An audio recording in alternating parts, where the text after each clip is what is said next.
رات کو ہرقل نے اپنے جرنیلوں اور مشیروں کو بلایا۔ کیا تمہیں معلوم ہے سرحد پر کیا ہو رہا ہے؟ ہرقل نے پوچھا۔ مدینہ کی فوج 3 جگہوں پر آ گئی ہے۔ اپنی کسی سرحدی چوکی نے کوئی اطلاع نہیں دی۔ کیا وہاں سب سوئے رہتے ہیں؟ کیا تم برداشت کر سکتے ہو کہ عرب کے چند ایک لٹیرے قبیلے تمہیں سرحدوں پر آ کر للکاریں؟ کیا تم ان کے ایک سالار کو اپنی طاقت نہیں دکھا چکے؟ وہ خوش قسمت تھا کہ نکل گیا، اب وہ زیادہ تعداد میں آئے ہیں، وہ مال غنیمت کے بھوکے ہیں۔ فوراً تیاری شروع کر دو، ان کا کوئی ایک آدمی اور کوئی گھوڑا یا اونٹ واپس نہ جائے۔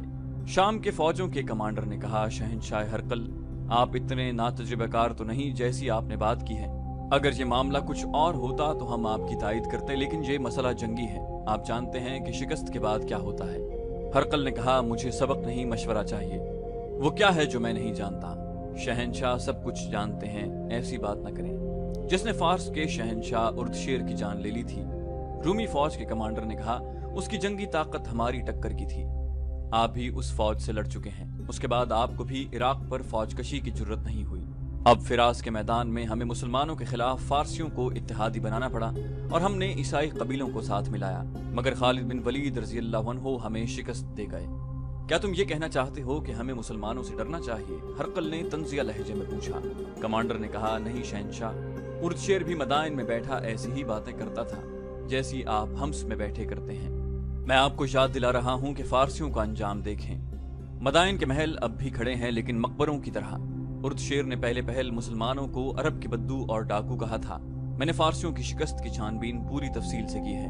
اردشیر کے منہ سے یہی الفاظ نکلے تھے، کچل دو، مگر اس کا جو بھی جرنیل مسلمانوں کے مقابلے کو گیا وہ چلا گیا۔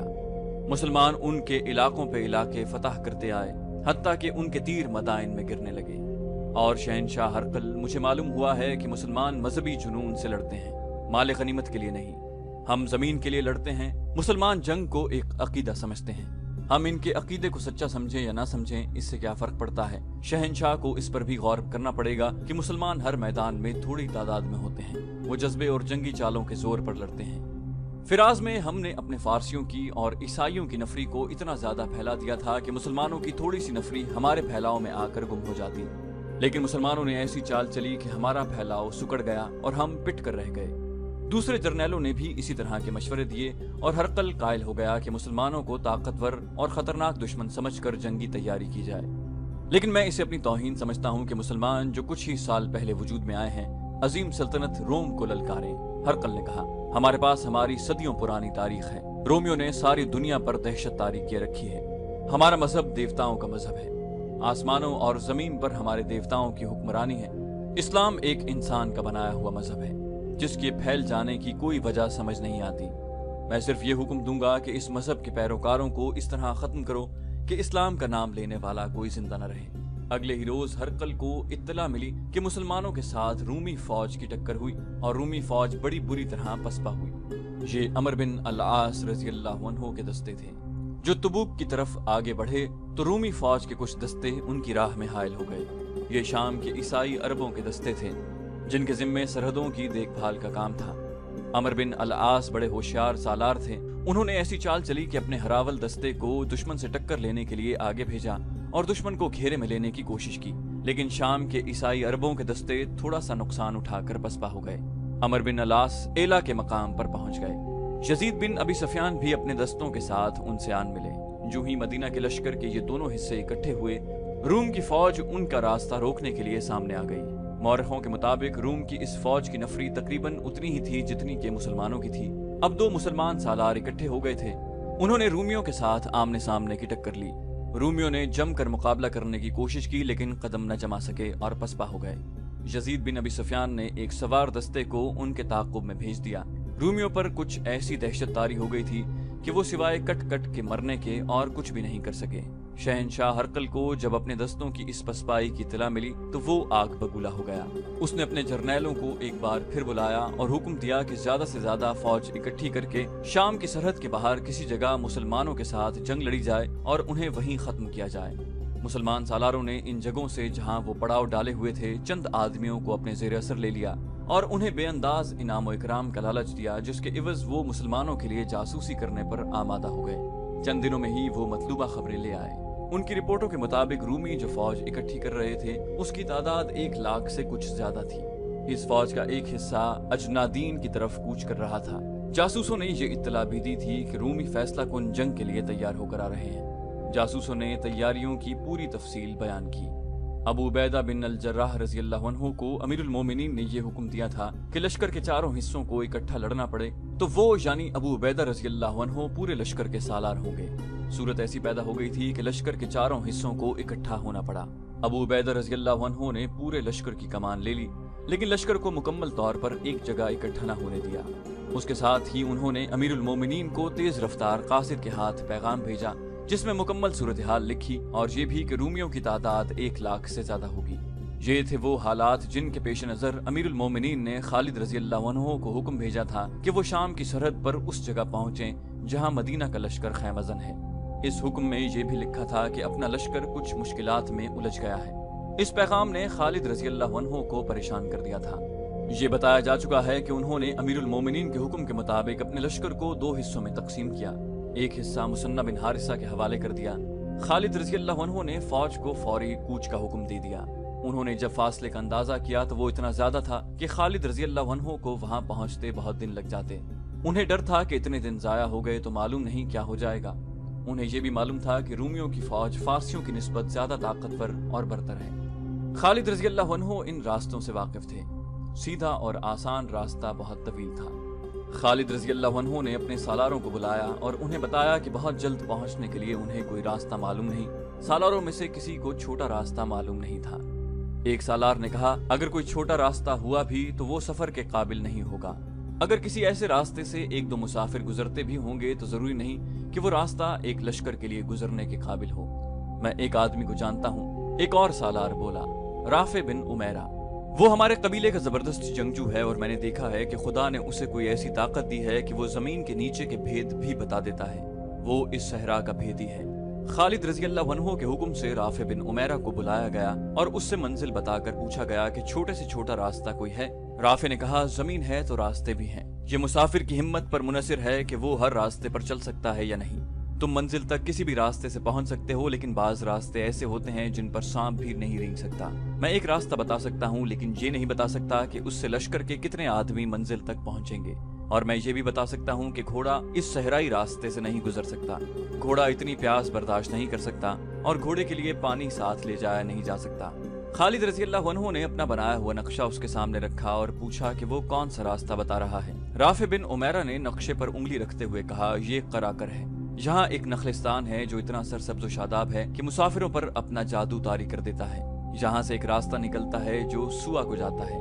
सुआ में पानी इतना ज्यादा है कि सारा लश्कर और लश्कर के तमाम जानवर पानी पी सकते हैं, लेकिन ये पानी उसे मिलेगा जो सुआ तक जिंदा पहुंच जाएगा। ऊपर सूरज की तपिश देखो, दिन को कितना चल सकोगे, कितनी दूर तक चल सकोगे, ये मैं नहीं जानता। इतने ऊंट लाओ कि लश्कर का हर फर्द ऊंट पर सवार हो। इब्ने वलीद, तुम सहरा के बेटे हो मगर इस सहरा से नहीं गुजर सकोगे। राफे बिन उमैरा ने जो रास्ता बताया ये मौरखों की तहरीरों के मुताबिक 120 मील था। ये 120 मील का फासला तय करने से मंजिल तक कई दिन जल्दी पहुंचा जा सकता था। खालिद रज़ी अल्लाहु अन्हु वो सालार थे जो मुश्किलात की तफसील सुनकर नहीं बल्कि मुश्किलात में पढ़कर अंदाजा किया करते थे कि उनकी शिद्दत कितनी कुछ है। उनके दिमाग में सिर्फ ये समाया हुआ था कि मदीना का लश्कर मुश्किल में है और उसकी मदद को पहुंचना है। सीधे रास्ते से फासला 600-700 मील बनता था। राफे के बताए हुए रास्ते से जाने से फासला कम रह जाता था, मगर राफे बताता था कि इस खतरनाक रास्ते से जाओ तो 5-6 दिन ऐसी दुश्वारियों से गुजरना पड़ता है जो इंसान क्या बर्दाश्त करेगा, घोड़ा भी बर्दाश्त नहीं कर सकता। पानी तो मिल ही नहीं सकता और सबसे बड़ी मुश्किल ये है कि महीना मई का था जब रेगिस्तान जल रहे होते हैं। एक सालार ने कहा, खुदा की कसम इब्ने वलीद, तू इतने बड़े लश्कर को इस रास्ते पर नहीं ले जाएगा जो तबाही का और बहुत बुरी मौत का रास्ता है। एक और सालार ने कहा, और जिसका दिमाग सही होगा वो इस रास्ते से नहीं जाएगा, हम उसी रास्ते से जाएंगे। खालिद रज़ी अल्लाहु अन्हु ने ऐसी मुस्कुराहट से कहा जिसमें अजीब सी संजीदगी थी। राफे बिन उमैरा ने कहा, हम पर फर्ज है कि तेरी इताअत करें, लेकिन एक बार फिर सोच लें। खालिद रज़ी अल्लाहु अन्हु ने कहा, मैं हुक्म वो देता हूँ जो हुक्म अल्लाह मुझे देता है। हारते वो हैं जिनके इरादे कमजोर होते हैं। अल्लाह की खुशनूदी हमें हासिल है और फिर अल्लाह की राह में जो मुसीबतें आएंगी हम क्यों ना उन्हें भी बर्दाश्त करें। ये वाक़या और ये गुफ्तगू तबरी ने जरा तफसील से बयान की है। खालिद रज़ी अल्लाहु अन्हु के सालारों ने उनके अज़्म की ये पुख्तगी देखी तो सब ने पुरजोश लहजे में लब्बैक कही। उनमें से किसी ने कहा, इब्ने वलीद, तुझ पर अल्लाह का करम, वो कर जो तू बेहतर समझता है, हम तेरे साथ हैं। खालिद रजी अल्लाह अन्हु ने इस सफर पर रवानगी से पहले एक हुक्म ये दिया कि लश्कर का हर फर्द ऊंट पर सवार होगा, घोड़े सवारों के बगैर पीछे पीछे चलेंगे। दूसरा हुक्म ये कि औरतें और बच्चों को मदीना भेज दिया जाए। सालारों को खालिद रजी अल्लाह अन्हु ने कहा था कि तमाम लश्कर को अच्छी तरह बता दें कि वो ऐसे रास्ते से जा रहे हैं जिस रास्ते पर पहले कभी कोई लश्कर नहीं गुजरा। हर किसी को ज़हनी तौर पर तैयार किया जाए। मई का महीना ऊंटों की फराहमी में गुजर गया। जून 634 ईस्वी रब्बिउल आखिर 13 हिजरी का महीना शुरू हो गया। अब तो सहरा जल रहा था।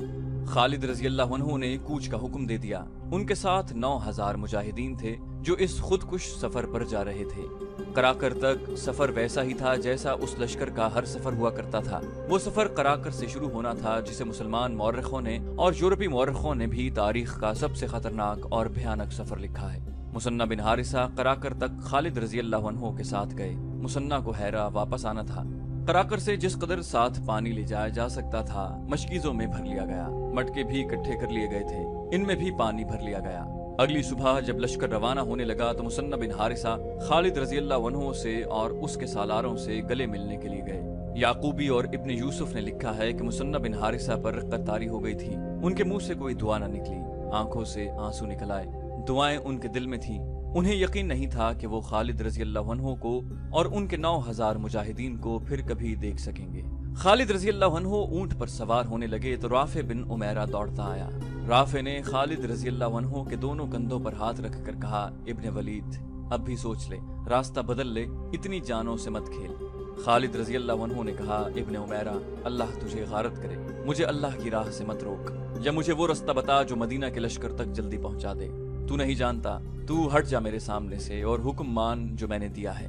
राफे खालिद रजी अल्लाह अन्हु के आगे से हट गया। खालिद रजी अल्लाह अन्हु ऊंट पर सवार हुए और लश्कर चल पड़ा। सबसे आगे राफे का ऊंट था, उसे राहबरी करनी थी। मुसन्ना बिन हारिसा खड़े देखते रहे। उन्होंने अपने साथियों से कहा, अमीरुल मोमिनीन ने ठीक कहा था कि अब कोई माँ खालिद रजी अल्लाह अन्हु जैसा बेटा नहीं पैदा करेगी। वही सहरा जो रात को खुनक था, सूरज निकलते ही तपने लगा, और जब सूरज और ऊपर आया तो जमीन से पानी के रंग के शोले उठने लगे। पानी के रंग का झिलमिल करता एक पर्दा था जो आगे आगे चल रहा था। उसके आगे कुछ पता नहीं चलता था कि क्या है। जून का सूरज जब सर पर आया तो लश्कर के अफराद एक दूसरे को पहचान नहीं सकते थे। हर कोई जमीन से उठती हुई तपिश के लरसते पर्दे में लरसता, कांपता या लटके हुए बारीक कपड़े की तरह, लहरों की तरह हिलता नजर आता था। मुजाहिदीन ने एक जंगी तराना मिलकर गाना शुरू कर दिया। खालिद रजी अल्लाह अन्हु ने उन्हें रोक दिया क्योंकि बोलने से प्यास बढ़ जाने का इम्कान था। ऊंट कई कई दिनों तक प्यासा सफर कर सकता है, लेकिन इंसान पैदल जा रहा हो या ऊंट या घोड़े पर सवार हो, वो चंद घंटों से ज्यादा प्यास बर्दाश्त नहीं कर सकता। पहली शाम जब पड़ाव हुआ तो तमाम लोग पानी पर टूट पड़े। उनके जिस्म जल रहे थे। खाने की जगह भी उन्होंने पानी पी लिया। दूसरे दिन लश्कर का हर आदमी महसूस करने लगा कि ये वो सहरा नहीं जिसमें उन्होंने बेशुमार बार सफर किया है। ये तो जहन्नम है जिसमें वो चले जा रहे हैं। एक तो तपिश थी जो जला रही थी, दूसरे रेत की चमक थी जो आंखें नहीं खोलने देती थी। रेत का समंदर था बल्कि ये आग का समंदर था, और लश्कर शोलों में तैरता जा रहा था। तीसरे रोज का सफर इस तरह हौलनाक और अजियतनाक हो गया कि टीलों और नशेबो फराज का इलाका शुरू हो गया था। ये रेत और मिट्टी के टीले थे जो आग की दीवारों की मानंद थे। पहले तो लश्कर सीधा जा रहा था, अब थोड़े थोड़े फासले पर मुड़ना पड़ता था। दीवारों जैसे टीले मुजाहिदीन को चला रहे थे। यहाँ सबसे ज्यादा खतरा भटक जाने का था। बाज दीवारों जैसे टीलों के दरमियान जगह इतनी तंग थी कि ऊंट दोनों तरफ रगड़ खाकर गुजरते थे। ऊंट बिदक जाते थे कि उनके जिस्मों के साथ गर्म लोहा लगाया गया है। तीसरी शाम पड़ाव हुआ तो सबके मुंह खुले हुए थे और वो आपस में बात भी नहीं कर सकते थे। उस शाम लश्कर ने पानी पिया तो ये हौलनाक इंकशाफ हुआ कि बाकी सफर के लिए पानी नहीं रहा। पानी का जखीरा 5 दिनों के लिए काफी था, मगर ये तीसरे रोज ही खत्म हो गया। रास्ते में भी मुजाहिदीन पानी पीते थे। चौथा दिन कयामत से कम न था। पानी की एक बूंद नहीं थी। प्यास का असर जिस्मानी होता है और एक असर सहरा का अपना होता है जो जहन को बिगाड़ देता है। ये होती है वो कैफियत जब शराब नजर आने लगते हैं, पानी और नखलिस्तान दिखाई देते हैं, शहर और समंदरी जहाज नजर आते हैं और मुसाफिर उन्हें हकीकत समझते हैं। रेत की चमक का असर बड़ा ही खौफनाक था। लश्कर में से किसी ने चिल्लाकर कहा, वो पानी आ गया, पहले मैं पीऊंगा। वो आदमी चलते ऊंट से कूदकर एक तरफ दौड़ पड़ा। 3-4 मुजाहिदीन उसके पीछे गए। राफे बिन उमैरा ने दूर से कहा, इसे अल्लाह के सुपुर्द करो, सहरा ने कुर्बानियां वसूल करनी शुरू कर दी हैं, उसके पीछे मत दौड़ो, सब मरोगे। थोड़ी देर बाद एक मुजाहिद बेहोश होकर ऊंट से गिरा। वो उठा और ऊंट की तरफ आने की बजाय दूसरी तरफ चल पड़ा। कोई भी उसके पीछे न गया। पीछे न जाने की एक वजह यह भी थी कि सबकी आंखें बंद थीं। एक रेत की चमक और तपिश आंखें खोलने ही न देती थी। चौथा दिन जो पानी के बगैर गुजर रहा था, सही मायनों में जहन्नम के दिनों में से एक था। ऐसा लगता था जैसे सूरज और नीचे आ गया हो। पहले तो सब खुद आंखें बंद रखते थे क्योंकि चमक और तपिश आंखों को जलाती थी। अब आंखें खुलती ही नहीं थी। ऊंट तक हारने लगे थे। कोई ऊंट बड़ी खौफनाक आवाज निकालता, बैठने के लिए अगली टांगों को दोहरे करता और एक पहलू पर लुढ़क जाता। सवार भी गिरता मगर उसमें उठने की हिम्मत न होती। लश्कर में हर किसी की आंखें बंद थीं और दिमाग बेकार हो गए थे। उन्हें महसूस ही नहीं होता था कि उनका कोई साथी ऊंट से गिर पड़ा है या ये कि उसका ऊंट भी गिर पड़ा है और उसे उठाकर अपने साथ ऊंट पर बिठा लें। शराब का शिकार होने वालों की तादाद बढ़ती जा रही थी। खुद खालिद रजी अल्लाह अन्हु की हालत ऐसी हो गई थी कि उन्हें कुछ पता नहीं चल रहा था कि लश्कर में क्या हो रहा है। वो तो अज़्म और ईमान की कुव्वत थी जो उन्हें जिंदा रखे हुए थी, और ये ऊंट थे जो चले जा रहे थे। अगर ऊंट रुक जाते तो लश्कर का कोई एक भी फर्द एक कदम न चल सकता। घोड़ों के मुंह खुल गए थे और जबानें लटक आई थी। मुजाहिदीन की जबानें सूज गई थी। हल्क में कांटे चुभ रहे थे, इस वजह से उनके मुंह भी खुल गए थे। वो तो अब लाशों की मानंद हो गए थे। ऊंटों की पीठों पर अपने आप को संभाल नहीं सकते थे, इसीलिए उनमें से कोई न कोई गिर पड़ता था। अब वो आलमे नज़ा के करीब पहुंच रहे थे। जिस्मों की नमी खुश्क हो चुकी थी। रात को लश्कर रुका। तमाम रात मुजाहिदीन ने जागते गुजारी। जिस्मों के अंदर सुइयां चुभती थी। जबानों की हालत ऐसी थी जैसे मुंह में किसी ने लकड़ी का टुकड़ा रख दिया हो। सफर के आखिरी दिन का सूरज तुलू होकर मुजाहिदीन को मौत का पैगाम देने लगा। कई मुजाहिदीन ऊंटों पर बेहोश हो गए। वो खुशकिस्मत थे जो लुढ़क कर गिरे नहीं। ये लश्कर अब एक लश्कर की तरह नहीं जा रहा था। ऊंट बिखर गए थे, बाज बहुत पीछे रह गए थे, कई दाएं और बाएं फैल गए थे। रफ्तार खतरनाक हद तक सुस्त हो गई थी। ये पानी के बगैर दूसरा दिन था और ये एक मौजज़ा था कि वो अभी तक जिंदा थे। कौन सी ताकत थी जो उन्हें जिंदा रखे हुए थी? वो अल्लाह का वो पैगाम था जो रसूलुल्लाह सल्लल्लाहु अलैहि वसल्लम लाए थे। और ये मुजाहिदीन इंसानियत की निजात के लिए अल्लाह का ये पैगाम जमीन के गोशे गोशे तक फैलाने के लिए सहरा की आग में से गुजर रहे थे।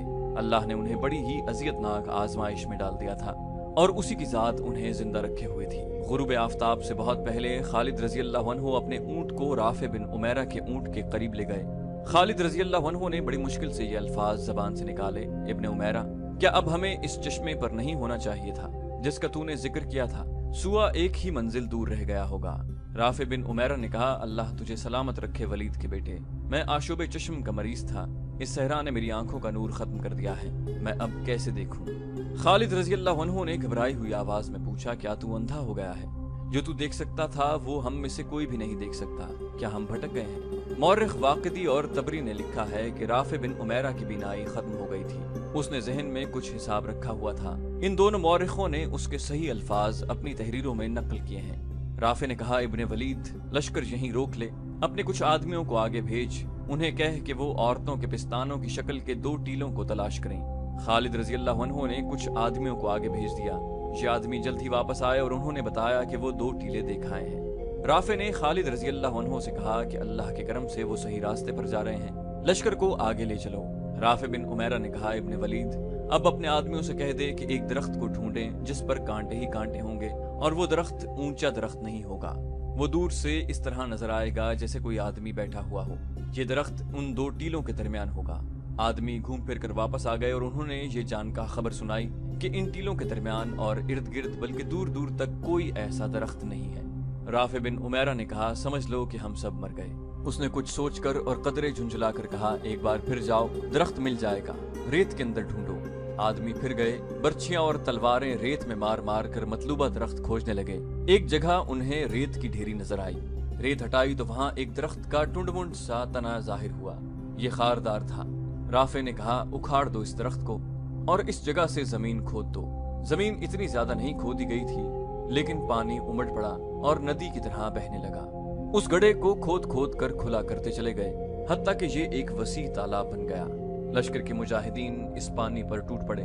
वाक़िदी लिखता है कि ये पानी इतना ज्यादा था कि इतने बड़े लश्कर ने पिया, फिर ऊंटों और घोड़ों ने पिया, तब भी ये उमड़ता रहा।